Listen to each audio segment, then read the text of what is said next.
जय संतोषी माँ। आज हम आपके लिए लेकर आए हैं संतोषी माता व्रत कथा। कथा सुनने से पहले हमारे चैनल को लाइक शेयर सब्सक्राइब जरूर करें। तो चलिए जानते हैं कथा के बारे में। अगर आप शुक्रवार का व्रत करते हैं तो शुक्रवार की व्रत कथा अवश्य सुननी या पढ़नी चाहिए। ऐसा करने से माता की पूजा अर्चना संपूर्ण होती है। इस आर्टिकल में हम आपको संपूर्ण व्रत कथा के बारे में बता रहे हैं। आइए जानते हैं शुक्रवार की व्रत कथा के बारे में। एक गांव में एक बुढ़िया रहती थी जिसके 7 बेटे थे। 6 बेटे कमाने वाले थे और एक बेटा निकम्मा था। बुढ़िया माँ 6 पुत्रों का जूठा 7वें पुत्र को देती। 7वां पुत्र एक दिन अपनी पत्नी से बोला, देखो मेरी माँ का मुझ पर कितना प्रेम है। वह बोली, क्यों नहीं, सबका जूठा बचा हुआ तुमको खिलाती है। वह बोला, जब तक आंखों से न देखे मान नहीं सकता। पत्नी ने हंसकर कहा, देख लोगे तब तो मानोगे। कुछ दिन बाद एक बड़ा त्योहार आया। घर में 7 प्रकार के भोजन और चूरमे के लड्डू बने। वह पत्नी की बात को जांचने के लिए सिरदर्द का बहाना बनाकर पतला कपड़ा सिर पर ओढ़कर रसोई में जाकर सो गया और कपड़े में से सब देखता रहा। 6 भाई भोजन करने आए। उसने देखा माँ ने उनके लिए सुंदर सुंदर आसन बिछाए, 7 प्रकार की रसोई परोसी और आग्रह कर करके उन्हें भोजन कराती रही। वह देखता रहा। 6 भाई भोजन कर उठ गए। तब माँ ने उनकी 5 थालियों में से लड्डुओं के टुकड़ों को उठाया और एक लड्डू बनाया। जूठन साफ कर माँ ने उसे पुकारा, उठ बेटा उठ, तेरे भाइयों ने भोजन कर लिया, तू भी उठकर भोजन कर ले। उसने कहा, माँ मुझे भोजन नहीं करना, मैं परदेश जा रहा हूँ। माता ने कहा, कल जाना हो तो आज ही जा। वह बोला, हाँ हाँ जा रहा हूँ। यह कहकर वह घर से निकल गया। चलते समय उसे पत्नी की याद आई। वह गौशाला में कंडे थाप रही थी। वहाँ जाकर वह बोला, मेरे पास तो कुछ नहीं है, यह अंगूठी है, सो ले लो और अपनी कोई निशानी मुझे दे दो। वह बोली, मेरे पास क्या है, यह गोबर भरा हाथ है। यह कहकर पत्नी ने उसकी पीठ पर गोबर के हाथ की थाप मार दी। वह चलते चलते दूर देश में पहुंचा। वहाँ एक साहूकार की दुकान थी। वहाँ जाकर बोला, सेठ जी मुझे नौकरी पर रख लो। साहूकार को नौकर की सख्त ज़रूरत थी। साहूकार ने कहा, काम देखकर तनख्वाह मिलेगी। उसने कहा, सेठ जी जैसा आप ठीक समझे। उसे साहूकार के यहाँ नौकरी मिल गई। वह वहाँ दिन रात काम करने लगा। कुछ दिन में दुकान का लेन देन, हिसाब किताब, ग्राहकों को माल बेचना, सारा काम करने लगा। साहूकार के 7-8 नौकर थे। वे सब चक्कर खाने लगे, लेकिन उसने अपनी लगन, परिश्रम और ईमानदारी से सभी को पीछे छोड़ दिया। उसे अपने किए का फल मिला। सेठ ने भी उसका काम देखा और 3 महीने में ही उसे मुनाफे में साझेदार बना लिया। परिश्रम करते करते 12 वर्ष में ही वह नगर का नामी सेठ बन गया और सेठ अपना सारा कारोबार उस पर छोड़कर बाहर चला गया। इधर उसकी पत्नी पर क्या बीतती वह सुने। सास ससुर उसे दुख देने लगे। गृहस्थी का काम करवाकर उसे लकड़ी लेने जंगल में भेजते। इस बीच घर के रोटियों के आटे में से जो भूसी निकलती उसकी रोटी बनाकर रख दी जाती और फूटे नारियल की नरेली में पानी दिया जाता। इस तरह दिन बीतते रहे। एक दिन वह जब जंगल में लकड़ी लेने जा रही थी तब उसे रास्ते में बहुत सी स्त्रियां संतोषी माता का व्रत करती दिखाई दी। यह वहाँ खड़ी होकर पूछने लगी, बहनों यह तुम किस देवता का व्रत करती हो और इसके करने से क्या फल प्राप्त होता है? इस व्रत के करने की क्या विधि है? यदि तुम अपने इस व्रत का विधान मुझे समझाकर कहोगी तो मैं तुम्हारा बड़ा एहसान मानूंगी। उनमें से एक स्त्री बोली, सुनो, यह संतोषी माता का व्रत है। इसके करने से निर्धनता, दरिद्रता का नाश होता है, लक्ष्मी आती है, मन की चिंताएं दूर होती है, मन को प्रसन्नता और शांति मिलती है, निपुति को पुत्र मिलता है, प्रीतम बाहर गया हो तो वह शीघ्र लौट आता है, वह कुंवारी कन्याओं को मनपसंद वर मिल जाता है, चलता मुकदमा खत्म हो जाता है, कलह कलेश की निवृत्ति हो, मुख शांति होती है, घर में धन जमा हो, धन जायदाद का लाभ होता है तथा और भी मन में जो कुछ कामना हो सब संतोषी माता की कृपा से पूरी हो जाती है, इसमें संदेह नहीं है। वह पूछने लगी, यह व्रत कैसे किया जाता है यह भी बताओ तो बड़ी कृपा होगी। वह स्त्री कहने लगी, बिना परेशानी श्रद्धा और प्रेम से जितना भी बन पड़े सवाया लेना, प्रसाद लेना 5.25 पैसे से 5.25 आने तक, तथा इससे भी ज़्यादा शक्ति और भक्ति के अनुसार गुड़ और चना लेना। हर शुक्रवार को निराहार रहकर कथा कहना व सुनना। इसके बीच कर्म नहीं टूटे, लगातार नियम पालन करना। सुनने वाला कोई न मिले तो घी का दीपक जलाकर उसके आगे जल के पात्र को रख कथा कहना, परंतु नियम न टूटे।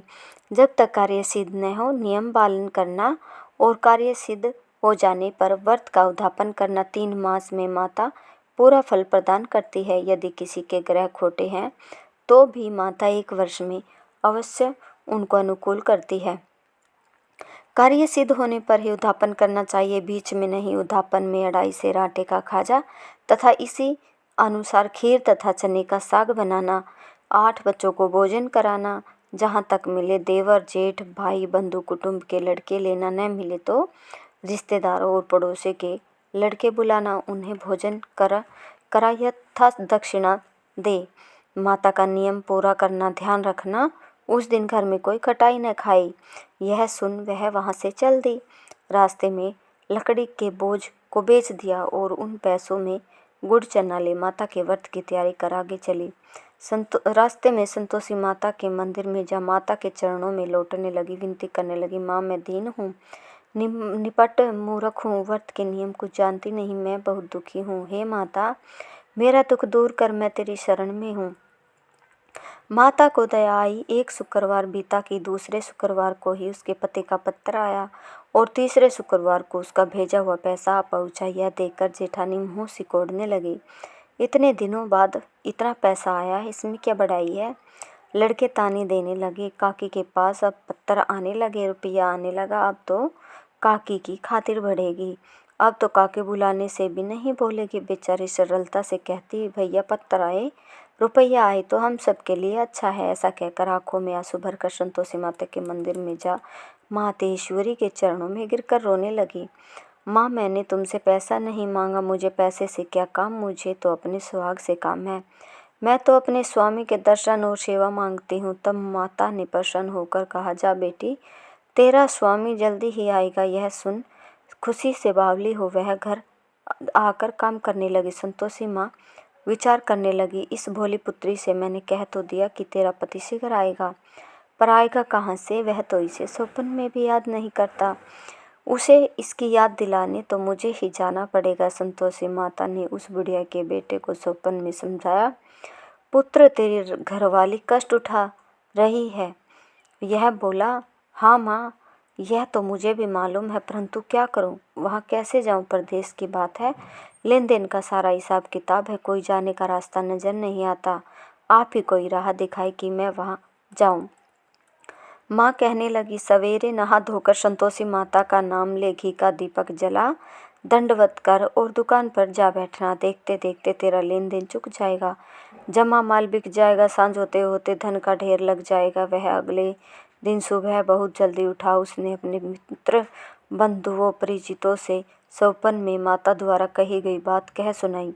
वे सब उसकी बात सुनकर उसकी खिल्ली उड़ाने लगे। वे कहने लगे कि कहीं कभी सपने की बात भी सच्ची हुई है।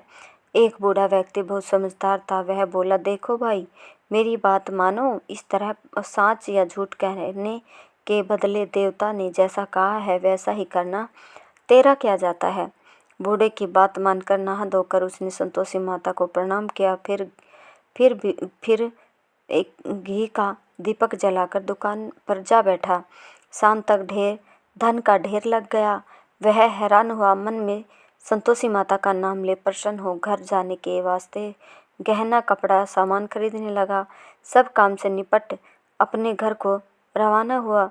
उधर उसकी पत्नी जंगल में लकड़ी लेने गई। लौटते वक्त थक जाने के कारण संतोषी माता के मंदिर पर विश्राम करने बैठ गई। यह तो उसका रोज रुकने का स्थान जो ठहरा। धूल उठती देख उसने माता से पूछा, हे माता, यह धूल कैसी उड़ रही है? माँ ने कहा, हे पुत्री, तेरा पति आ रहा है। अब तू ऐसा कर, लकड़ियों के 3 बोझ बना, एक नदी के किनारे रख, दूसरा मेरे मंदिर पर और तीसरा अपने सिर पर रख। तेरे पति को लकड़ी का गट्ठा देखकर मोह पैदा होगा। यह वहाँ रुकेगा, नाश्ता पानी बना खाकर माँ से मिलने जाएगा। तू लकड़ी का बोझ उठाकर जाना और बीच चौक में गट्ठा डालकर 3 आवाज़ें जोर से लगाना, लो सासू जी लकड़ियों का गट्ठा लो, भूसी की रोटी दो, नारियल के खोपरे में पानी दो, आज कौन मेहमान आया है। संतोषी माँ की बात सुनकर वह बहुत अच्छा माँ कहकर प्रसन्न मन से लकड़ियों के 3 बोझ बना लाई। एक नदी के तट पर, दूसरा माता के मंदिर पर रखा। इतने में ही मुसाफिर वहां आ पहुंचा। सूखी लकड़ी देख उसको इच्छा हुई कि अब यही विश्राम कर ले और भोजन बना खाकर पीकर गांव चले। इस प्रकार भोजन पर विश्राम कर वह अपने गांव में गया। उसी समय बहू सिर पर लकड़ी का गट्ठा ले आई। उसने गट्ठे को आंगन में डाल जोर से 3 आवाज़ें दी, लो सासू जी लकड़ी का गट्ठा लो, नारियल भूसी की रोटी दो, नारियल के खोपरे में पानी दो, आज कौन मेहमान आया है। यह सुनकर सास ने अपने दिए हुए कष्टों को भुलाने के लिए कहा, बहू तू ऐसा क्यों कहती है? तेरा मालिक ही तो आया है, बैठ, मीठा भात खाकर कपड़े गहने पहन। पत्नी की आवाज़ सुनकर उसका स्वामी बाहर आया और उसके हाथ में पहनी अंगूठी देख व्याकुल हो गया। उसने माँ से पूछा, माँ यह कौन है? माँ बोली, बेटा तेरी पत्नी है। आज 12 वर्ष हो गए जब से तू गया है, तब से सारे गांव में जानवर की तरह भटकती फिरती है, कामकाज कुछ करती नहीं, 4 समय आकर खा जाती है। अब मुझे देखकर भूसी की रोटी अब और नारियल के खोपरे में पानी मांगती है। वह बोला, माँ मैंने इसे भी देखा और तुम्हें भी, मुझे दूसरे घर की चाबी दो, मैं उसमें रहूँगा। ठीक है बेटा, जैसी तेरी मर्जी कहे कर। माँ ने चाबी का गुच्छा बेटे के सामने रख दिया। उसने दूसरे घर को खोलकर सारा सामान जमाया। एक ही दिन में वह राजा के महल जैसा ठाठ बाट बन गया। अब क्या था, वह सुख भोगने लगी। अगला शुक्रवार उसने पति से कहा, मुझे संतोषी माता का उद्यापन करना है। पति बोला, बहुत अच्छा, खुशी से कर लो। वह उद्यापन की तैयारी करने लगी। सेठ के लड़कों को भोजन के लिए कहने गई, उन्होंने मंजूर किया, परंतु पीछे से जेठानी ने बच्चों को सिखाया, देखो रे, भोजन के समय सब लोग खटाई मांगना, जिससे उसका उद्यापन पूरा न हो। लड़के भोजन करने आए, खीर पेट भरकर खाई, परंतु बात याद आते ही कहने लगे, हमें कुछ खटाई खाने को दो, खीर खाना हमें बाता नहीं देखकर रुचि होती है। लड़के उठ खड़े हुए, बोले, पैसे लाओ। भोली बहू कुछ जानती न थी, उसने उन्हें पैसे दे दिए। लड़कों ने बाजार जाकर उन पैसों की इमली खरीदी और खाई। यह देखकर बहू पर माता जी ने कोप छोड़ दिया। राजा के दूत उसके पति को पकड़ ले गए। अब सब मालूम हो जाएगा जब जेल की रोटी खाएगा। बहू से यह वचन सहन नहीं हुए। वह संतोषी माता के मंदिर में गई और कहने लगी, माता तुमने यह क्या किया? हंसाकर क्यों रुलाने लगी? माता बोली, पुत्री तूने मेरा व्रत भंग किया है, इतनी जल्दी सब बातें भुला दी। वह बोली, माता भूली भी नहीं हूँ, कुछ अपराध भी नहीं किया, मुझे तो लड़कों ने भूल में डाल दिया, मुझे क्षमा करो माँ। माँ बोली, ऐसी भूल कभी भी मत करना। यह बोली, अब कोई भूल नहीं होगी, अब बताओ मेरे पति कैसे आएंगे? माँ बोली, पुत्री जा, तेरा पति तुझे रास्ते में ही आता मिला। वह मंदिर से निकलकर बाहर आई तो रास्ते में उसे अपना पति आता हुआ मिला। उसने पूछा, कहाँ गए थे? वह बोला, इतना धन जो कमाया था उसका कर राजा ने मांगा था, वह भरने गया था। वह प्रसन्न होकर बोली, भला हुआ, सब अब घर चलो। फिर अगले शुक्रवार आया। वह बोली, मुझे माता का उद्यापन करना। पति ने कहा, ठीक है, जो करो। फिर जेठ के लड़कों से भोजन को कहने गई। जेठानी ने लड़कों को सिखा दिया कि तुम पहले की तरह खटाई मांगना। लड़के भोजन करने बैठे, लेकिन भोजन करने से पहले ही कहने लगे, हमें खीर पूरी नहीं भाती, जी बिगड़ता है, कुछ खटाई खाने को दो। वह बोली, खटाई खाने को नहीं मिलेगी, खाना हो तो खाओ। उन्हें उठकर चले जाने पर उसने ब्राह्मणों के लड़के बुलाकर भोजन कराया। दक्षिणा की जगह उन्हें एक एक फल दिया। इससे संतोषी माता प्रसन्न। माता की कृपा से 9 माह बाद उसको चंद्रमा के समान एक सुंदर पुत्र प्राप्त हो। पुत्र को लेकर वह प्रतिदिन माता के मंदिर में जाने लगी। माँ के सामने एक सुंदर पुत्र प्राप्त हुआ।